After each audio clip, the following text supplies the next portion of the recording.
शहर के पुराने बाजार की एक तंग गली में हर सुबह एक छोटी सी चाय की दुकान से भाप उठती थी। वो दुकान बहुत साधारण थी। टूटी हुई लकड़ी की बेंच, एक पुराना स्टोव और टीन की छत। लेकिन उस दुकान में एक ऐसी गर्मजोशी थी जो पूरे बाजार को जगा देती थी। उस दुकान का मालिक था रामू चाय वाला। गरीब जरूर था, लेकिन दिल से बहुत अमीर इंसान था। अरे भाई, चाय पीकर ही दिन की शुरुआत अच्छी होती है। थोड़ी सी मिठास चाय में डालो और थोड़ी सी जिंदगी में सब ठीक लगने लगता है। रामू की चाय सिर्फ चाय नहीं थी, वो लोगों के लिए सुकून का एक छोटा सा पल था। मजदूर हों, रिक्शा वाले हों या ऑफिस जाने वाले लोग, सब सुबह की शुरुआत रामू की चाय से ही करते थे।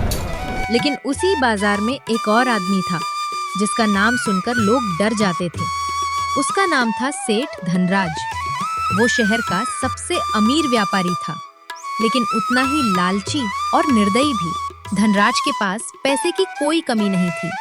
बड़े बड़े होटल, दुकानें और गोदाम उसके नाम थे। लेकिन उसे एक चीज बिल्कुल पसंद नहीं थी, और वो थी रामू की चाय की दुकान। रामू की चाय में कुछ खास बात है, पता नहीं कैसे, लेकिन उसकी चाय पीते ही सारा थकान गायब हो जाता है। एक मामूली चाय वाला मेरे होटल के सामने दुकान चलाएगा, मैं इसे इस बाजार से गायब करके ही रहूंगा। और यही से शुरू हुई एक गरीब चाय वाले और एक लालची सेठ की कहानी। एक ऐसी कहानी जिसमें ईमानदारी और लालच आमने सामने आने वाले थे। सुबह की हल्की ठंडी हवा पूरे बाजार में फैल रही थी। दुकानदार अपनी अपनी दुकानें खोल रहे थे और मजदूर काम पर जाने की तैयारी कर रहे थे। लेकिन इन सब के बीच सबसे पहले जो दुकान खुलती थी वो थी रामू चाय वाले की छोटी सी चाय की दुकान। चलो भाई, आज की चाय भी तैयार है। जिसे भी मेहनत करनी है, पहले एक प्याली चाय पी लो, ताकत मिल जाएगी। रामू की चाय सिर्फ एक पेय नहीं थी, वो मेहनतकश लोगों के लिए दिन की शुरुआत का हौसला थी। रामू भाई, तुम्हारी चाय पीकर तो थकान ही गायब हो जाती है। लगता है जैसे चाय में कोई जादू है। अरे भाई, जादू चाय में नहीं, नियत में होता है। अगर दिल से बनाओ तो साधारण चीज भी खास बन जाती है। लेकिन उसी बाजार में एक शानदार होटल भी था, जिसका मालिक था सेठ धनराज। उसके होटल में महंगी चाय मिलती थी, लेकिन फिर भी लोग वहाँ कम और रामू की दुकान पर ज्यादा आते थे। ये कैसे हो सकता है? मेरे इतने बड़े होटल के सामने एक मामूली चाय वाला मुझसे ज्यादा ग्राहक ले जाए? सेठ जी, लोग कहते हैं कि रामू बहुत ईमानदार आदमी है।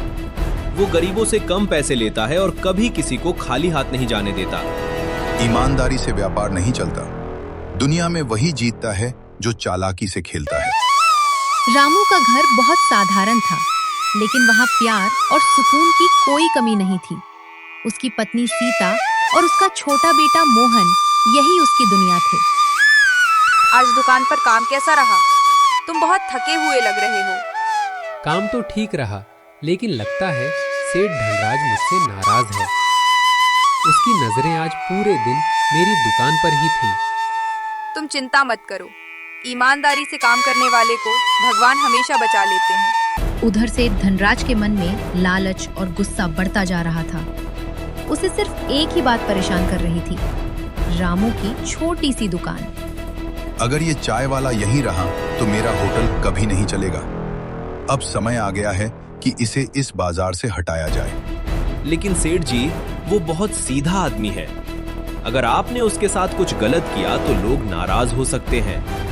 व्यापार में दोस्ती और दुश्मनी नहीं देखी जाती। कल सुबह से उसकी दुकान इस बाजार में नहीं दिखनी चाहिए।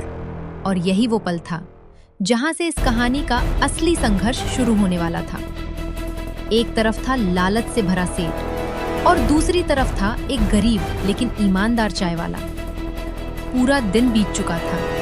बाजार की भीड़ अब धीरे धीरे कम हो रही थी और दुकानों के शटर बंद होने लगे थे। लेकिन आज रामू के कदम बहुत भारी थे। उसके मन में एक अजीब सी बेचैनी थी, जैसे आने वाला समय कोई बड़ी मुसीबत लेकर आने वाला हो। आज पूरे दिन सेठ धनराज मुझे घूरता ही रहा। पता नहीं उसके मन में क्या चल रहा है, लेकिन मुझे कुछ ठीक नहीं लग रहा। उधर से धनराज के दिमाग में लालच का तूफान चल रहा था। उसे अपनी हार बिल्कुल मंजूर नहीं थी। उसने फैसला कर लिया था कि किसी भी कीमत पर रामू की दुकान को इस बाजार से हटाना ही होगा। कल सुबह नगर निगम के अधिकारी यहाँ आएंगे और उन्हें बताना कि रामू की दुकान अवैध है। लेकिन सेठ जी, वो तो कई सालों से वही दुकान चला रहा है। अगर दुकान हट गई तो वो बेचारा क्या करेगा? मुझे उसकी परवाह नहीं है। मेरे रास्ते में जो भी आएगा उसे हटना ही पड़ेगा। अगली सुबह सब कुछ सामान्य लग रहा था। रामू हमेशा की तरह अपनी दुकान खोलकर चाय बना रहा था। लेकिन कुछ ही देर में वहाँ एक ऐसी घटना होने वाली थी जो उसकी जिंदगी बदलने वाली थी। कौन है रामू? हमें शिकायत मिली है कि ये दुकान अवैध है। साहब, मैं ही रामू हूँ। मैं तो कई सालों से यहाँ चाय बेच रहा हूँ। मैंने क्या गलती की है? गलती ये है कि तुम बिना अनुमति के दुकान चला रहे हो। अब ये दुकान तुरंत हटानी पड़ेगी। ये सुनकर रामू के पैरों तले जमीन खिसक गई। उसकी छोटी सी दुकान ही उसका सब कुछ थी। साहब, ये दुकान ही मेरे परिवार का सहारा है। अगर ये भी चली गई तो हम भूखे मर जाएंगे। हमें आदेश मिला है और हमें वही करना होगा। आज ही ये दुकान हटाई जाएगी। कुछ ही मिनटों में वो छोटी सी दुकान, जिसे रामू ने सालों की मेहनत से बनाया था, जमीन पर बिखर गई। उसके सपने, उसकी उम्मीदें, सब कुछ जैसे टूट गया। हे भगवान, मैंने तो कभी किसी का बुरा नहीं किया, फिर मेरे साथ ही ऐसा क्यों हो रहा है? दूर खड़ा सेठ धनराज ये सब देख रहा था और उसके चेहरे पर एक ठंडी मुस्कान थी। लेकिन उसे ये नहीं पता था कि कहानी अभी खत्म नहीं हुई थी। अगली सुबह जब सूरज की किरणें बाजार में फैली तो रामू के लिए वो सुबह पहले जैसी नहीं थी। जहाँ कभी उसकी छोटी सी चाय की दुकान से खुशबू आती थी, आज वहाँ सिर्फ टूटी हुई लकड़ियाँ और बिखरे हुए सपने पड़े थे। यही मेरी मेहनत थी, यही मेरी दुनिया थी। एक पल में सब खत्म हो गया, जैसे मेरी जिंदगी का सहारा ही टूट गया हो। रामू सिर्फ एक चाय वाला नहीं था, वो पूरे बाजार का दोस्त था। इसलिए जब लोगों ने उसकी टूटी हुई दुकान देखी, रामू भाई, हिम्मत मत हारो। आपकी चाय ने हम सबको कितनी बार ताकत दी है। अगर जरूरत पड़ी तो हम सब मिलकर आपकी दुकान फिर से बनाएंगे। आप अकेले नहीं हो, पूरा बाजार आपके साथ है। आप सबका प्यार ही मेरे लिए सबसे बड़ी दौलत है। लेकिन सेठ धनराज से लड़ना आसान नहीं है। रामू की आंखों में चिंता साफ दिखाई दे रही थी। वो अपने परिवार के बारे में सोचकर और भी ज्यादा परेशान हो रहा था। तुम इतने उदास क्यों हो? भगवान ने एक रास्ता बंद किया है तो दूसरा रास्ता भी जरूर खोलेगा। मुझे अपने लिए डर नहीं है, लेकिन मैं नहीं चाहता कि मेरे बेटे को भूखा रहना पड़े। बाबा, आप चिंता मत करो। आप फिर से चाय की दुकान खोलोगे और मैं आपकी मदद करूंगा। अगले दिन बाजार में एक अजीब घटना हुई। एक बुजुर्ग आदमी धीरे धीरे चलते हुए रामू के पास आया। उसकी आंखों में अनुभव था और चेहरे पर एक रहस्यमय मुस्कान। क्या तुम ही रामू हो, जिसकी चाय की चर्चा पूरे बाजार में होती थी? मैं दूर से सिर्फ तुम्हारी चाय पीने आया था। हाँ, मैं ही रामू हूँ, लेकिन अब मेरी दुकान नहीं रही, सब खत्म हो गया। अगर मेहनत और ईमानदारी सच में तुम्हारे साथ है, तो कोई भी ताकत तुम्हें ज्यादा देर तक रोक नहीं सकती। उस बुजुर्ग की बातें सुनकर रामू के मन में एक नई उम्मीद जागी। लेकिन उसे अभी भी समझ नहीं आ रहा था कि आगे क्या होगा। उसे नहीं पता था कि यही बुजुर्ग आदमी उसकी जिंदगी की सबसे बड़ी कहानी का हिस्सा बनने वाला है। अगली सुबह बाजार फिर से अपनी रफ्तार में आ चुका था। दुकानें खुल चुकी थीं, लोग अपने अपने काम में लग चुके थे। लेकिन रामू अभी भी अपनी टूटी हुई दुकान के पास बैठा था। उसकी आंखों में उम्मीद और निराशा दोनों दिखाई दे रहे थे। शायद अब मेरी जिंदगी पहले जैसी कभी नहीं होगी। जिस दुकान के सहारे मेरा परिवार चलता था, वही अब नहीं रही। रामू, क्या तुम अभी भी हार मानने की सोच रहे हो? एक सच्चा मेहनती इंसान मुश्किलों से भागता नहीं, उनसे लड़ता है। मैं लड़ना चाहता हूँ, लेकिन मेरे पास अब कुछ भी नहीं बचा, न दुकान, न पैसे और न ही कोई सहारा। कुछ पल तक चुप रहने के बाद उस बुजुर्ग ने रामू की ओर देखा। उसकी आंखों में एक गहरा दर्द छिपा हुआ था। फिर उसने धीरे धीरे अपने अतीत का राज खोलना शुरू किया। बहुत साल पहले मैं भी इसी शहर में एक बड़ा व्यापारी था। मेरे पास धन, दौलत और बड़ा कारोबार सब कुछ था। लेकिन मेरे जीवन में एक दोस्त था जो मुझसे भी ज्यादा लालची था। उसका नाम था धनराज। ये नाम सुनकर रामू चौंक गया, क्योंकि यही वही सेठ धनराज था जिसने उसकी दुकान तुड़वाई थी। क्या आप उसी सेठ धनराज की बात कर रहे हैं जिसने मेरी दुकान तुड़वा दी? हाँ, वही धनराज। कभी वो मेरा सबसे अच्छा दोस्त हुआ करता था। सालों पहले धनराज और ये बुजुर्ग आदमी साथ मिलकर व्यापार करते थे। दोनों ने मिलकर कई दुकानों और गोदामों का कारोबार खड़ा किया था। लेकिन धीरे धीरे धनराज के दिल में लालच बढ़ने लगा। एक दिन उसने मुझे धोखा दिया। उसने सारे कागज अपने नाम करवा लिए और मुझे व्यापार से बाहर कर दिया। उस दिन के बाद मैं सब कुछ खो बैठा, पैसा, इज्जत और मेरा घर भी। उसकी कहानी सुनकर रामू की आंखें नम हो गईं। उसे समझ आ गया कि लालच इंसान को कितना निर्दयी बना सकता है। मुझे अफसोस है कि आपके साथ ऐसा हुआ, लेकिन आपने इतनी मुश्किलों के बाद भी हार नहीं मानी। नहीं रामू, मैंने हार नहीं मानी।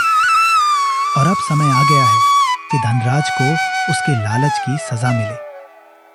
रामू को अभी भी समझ नहीं आ रहा था कि ये बुजुर्ग आदमी क्या करने वाला है, लेकिन इतना जरूर था कि अब कहानी एक नए मोड़ पर पहुंच चुकी थी। उधर बाजार के दूसरी तरफ सेठ धनराज का बड़ा होटल था, लेकिन पिछले कुछ दिनों से वहां का माहौल बदल चुका था। जहां पहले ग्राहकों की भीड़ रहती थी, अब वहां सन्नाटा छाने लगा था। ये क्या हो रहा है? मेरे होटल में ग्राहक कम क्यों हो रहे हैं? सेठ जी, लोग कह रहे हैं कि बाजार का माहौल बदल गया है। रामू की दुकान टूटने के बाद बहुत से लोग नाराज हैं। लोगों की नाराजगी से मुझे कोई फर्क नहीं पड़ता। व्यापार में भावना नहीं, सिर्फ फायदा देखा जाता है। रामू की टूटी हुई दुकान ने पूरे बाजार के लोगों के दिल को छू लिया था। हर कोई जानता था कि उसके साथ अन्याय हुआ है। धीरे धीरे बाजार में एक नई हलचल शुरू हो रही थी। सेठ धनराज ने जो किया वो बिल्कुल गलत था। रामू ने कभी किसी का बुरा नहीं किया। अगर रामू फिर से दुकान खोलेगा तो हम सब उसकी मदद करेंगे। आप सबका प्यार मेरे लिए बहुत बड़ी बात है, लेकिन बिना जगह और पैसे के मैं दुकान कैसे खोल सकता हूँ? तभी वह रहस्यमय बुजुर्ग आदमी आगे आया। उसकी आंखों में आत्मविश्वास और चेहरे पर एक शांत मुस्कान थी। रामू, अगर तुम्हारे पास जगह नहीं है तो मेरी जमीन पर अपनी नई दुकान बनाओ। आप सच कह रहे हैं? मैं आपके इस एहसान को कभी नहीं भूल पाऊंगा। इसे एहसान मत समझो, ये सिर्फ न्याय है जो तुम्हें मिलना चाहिए। उधर से धनराज को एक ऐसी खबर मिलने वाली थी जो उसके घमंड को हिला देने वाली थी। सेठ जी, एक बड़ी खबर है। रामू फिर से चाय की दुकान खोलने वाला है। क्या? मैंने तो उसकी दुकान तुड़वा दी थी, फिर वो कैसे दुकान खोलेगा? एक बुजुर्ग आदमी ने उसे जमीन दे दी है और पूरा बाजार उसकी मदद कर रहा है। ये सुनकर सेठ धनराज के चेहरे का रंग बदल गया। उसे समझ आ गया कि कहानी अभी खत्म नहीं हुई है। अगर रामू फिर से खड़ा हो गया तो इस बार मुझे सच में खतरा हो सकता है। अब कहानी उस मोड़ पर पहुंच चुकी थी जहां सच और लालच आमने सामने आने वाले थे। कुछ ही दिनों में बाजार का माहौल बदलने लगा था। जहां कभी रामू की टूटी हुई दुकान देखकर लोगों के दिल उदास हो गए थे, वहीं आज उसी बाजार में एक नई उम्मीद जन्म ले रही थी। लोग अपने अपने हाथों से रामू की नई चाय की दुकान बनाने में मदद कर रहे थे। रामू भाई, ये लकड़ी यहाँ लगा दो। आज शाम तक आपकी नई दुकान तैयार हो जाएगी। आपने हमेशा हमारा साथ दिया है। आज हमारी बारी है आपकी मदद करने की। आप सब लोगों का प्यार देखकर मेरा दिल भर आया है। मैं कभी नहीं सोच सकता था कि इतने लोग मेरे लिए खड़े होंगे। लेकिन इस खुशी के माहौल को देखकर एक इंसान का खून खौल रहा था। वो था सेठ धनराज, जिसे ये बिल्कुल मंजूर नहीं था कि रामू फिर से खड़ा हो जाए। ये सब क्या हो रहा है?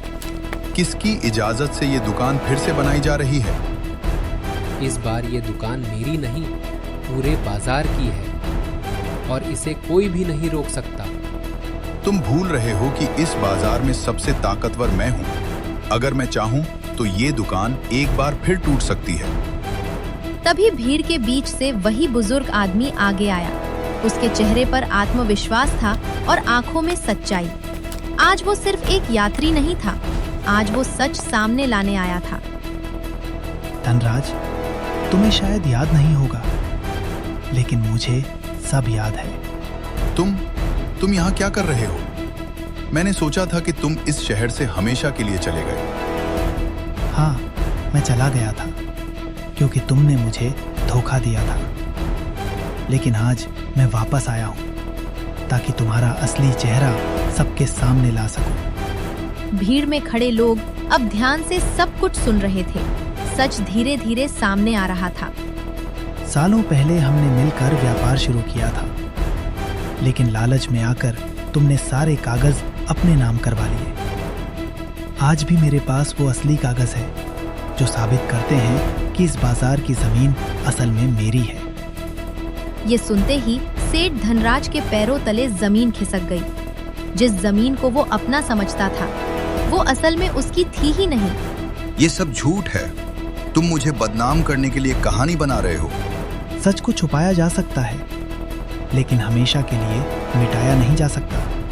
आज पहली बार सेठ धनराज के सामने कोई ऐसा इंसान खड़ा था जो उसके लालच से डरने वाला नहीं था। पूरा बाजार एकदम शांत हो गया था। हर कोई उस सच को सुनना चाहता था जो सालों से छिपा हुआ था। आज पहली बार सेठ धनराज का घमंड लोगों के सामने टूटता हुआ दिखाई दे रहा था। सालों पहले इस बाजार की शुरुआत हमने साथ मिलकर की थी, लेकिन धनराज ने लालच में आकर मुझे धोखा दे दिया। उसने सारे कागज अपने नाम करवा लिए और मुझे इस शहर से जाने पर मजबूर कर दिया। तभी बुजुर्ग यात्री ने अपने बैग से कुछ पुराने कागज बाहर निकाले। ये वही असली कागज थे जो सालों से सच को छुपाए हुए थे। ये देखो, असली दस्तावेज। इन पर साफ लिखा है कि इस बाजार की जमीन मेरी है। भीड़ में खड़े लोग अब सब कुछ समझ चुके थे। सच सबके सामने था। तो मतलब सेठ धनराज ने सालों से हम सबको धोखा दिया? हम तो उसे ईमानदार व्यापारी समझते थे। जिस आदमी ने रामू की दुकान तुड़वाई, वो खुद ही धोखेबाज निकला। आज पहली बार सेठ धनराज खुद को बिल्कुल अकेला महसूस कर रहा था। जिस दौलत और ताकत पर उसे घमंड था, आज वही सब उसके किसी काम नहीं आ रहा था। मैं बस व्यापार कर रहा था। मुझसे गलती हो गई, मुझे माफ कर दो। सेठ जी, गरीब इंसान की सबसे बड़ी पूंजी उसकी इज्जत होती है और आपने वही छीनने की कोशिश की थी। लेकिन मैं बदला लेने में विश्वास नहीं करता। मैं सिर्फ मेहनत और सच्चाई पर भरोसा करता हूँ। कुछ ही दिनों में रामू की नई चाय की दुकान पूरे बाजार की सबसे मशहूर दुकान बन गई। लोग सिर्फ चाय पीने नहीं आते थे, बल्कि उस इंसान से मिलने आते थे जिसने मुश्किलों के सामने हार नहीं मानी।